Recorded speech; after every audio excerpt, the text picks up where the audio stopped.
اس video میں مزدلفہ سے منا تک کا سفر بیان کیا جائے گا۔ جب ہم مزدلفہ پہنچے تو تقریباً پورا میدان فل ہو چکا تھا۔ بہت سے حاجی آ چکے تھے اور کچھ حاجی ہمارے بعد بھی آ رہے تھے۔ ہر طرف حاجی حاجی تھے۔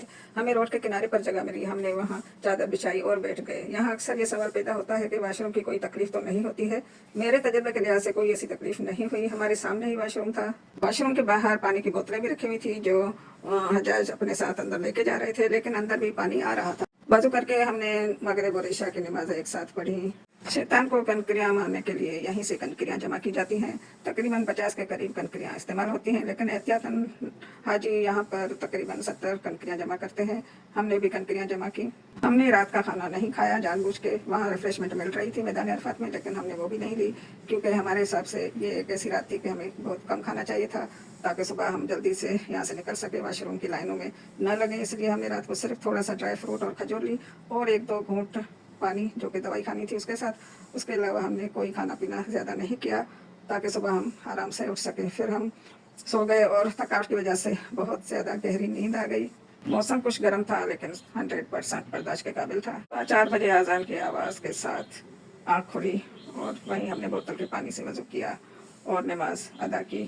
صبح کو یہاں مزدلفہ سے بسز نہیں چل رہی تھی، پیدل جانا تھا اور اللہ کے آسرے ہمت کر کے پیدل سب نکل پڑے۔ ہوٹل میں ہمیں مدار نام کی ایک ایپ ڈاؤن لوڈ کر کے دی گئی تھی جس میں مینا کے خیموں کا ایڈریس تھا اور جس کو ہم استعمال کر کے بڑے آرام سے اپنے کیمپ اب پہنچ سکتے تھے۔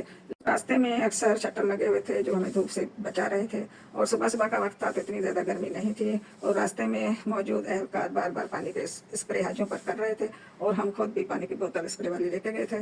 اس دن بڑے شیطان کو کنکریاں بھی ماری جاتی ہیں، اس لیے مزدلفہ سے نکلتے وقت ہی حاجی فیصلہ کرتے ہیں کہ اب سیدھا جمرات جائیں اور کنکریاں مار کے پھر مینا واپس کیمپ میں آئیں، یا پہلے کیمپ جائیں پھر شام کو 4-5 بجے کنکریاں مارنے کے لیے نکلیں۔ ہم نے یہ فیصلہ کیا تھا کہ پہلے ہم مینا کیمپ جائیں گے اور شام کو کنکریاں مارنے کے لیے نکلیں گے۔ الحمدللہ 4 بجے کے قریب ہم رمی کے لیے نکلے۔ مغرب کا وقت ہوتا ہے رمی کرنے کا، مطلب مغرب سے پہلے رمی کی جاتی ہے۔ راستے میں اس طرح پانی کے نل، واش روم وغیرہ تھے، کہیں کوئی تکلیف نہیں تھی۔ آج 10 ذوالحج تھی اور عید کا دن بھی تھا، تو راستے میں عید مبارک کی آوازیں بھی آ رہی تھی، لیکن حاجی اپنے ہی جدوجہد میں مصروف تھے۔ 11 اور 12 ذوالحج کو تینوں شیطانوں کو کنکریاں ماری جاتی ہے، اور انہی 10، 11، 12 ذوالحج کے دنوں میں طواف زیارہ بھی کیا جاتا ہے۔ جب قربانی ہو جاتی ہے تو بالوں کو کاٹا جاتا ہے اور نہا دھو کے احرام چینج کیا جاتا ہے، کپڑے پہن لیے جاتے ہیں عید کے۔ تو 10 ذوالحج کو ہمیں انتظار تھا کہ کب قربانی کا میسج آتا ہے تو ہم احرام چینج کریں، کپڑے چینج کریں۔ رات کے تقریباً 9 بجے میسج آیا کہ اب قربانی ہو چکی ہے، آپ نہا دھو کے کپڑے پہن سکتے ہیں۔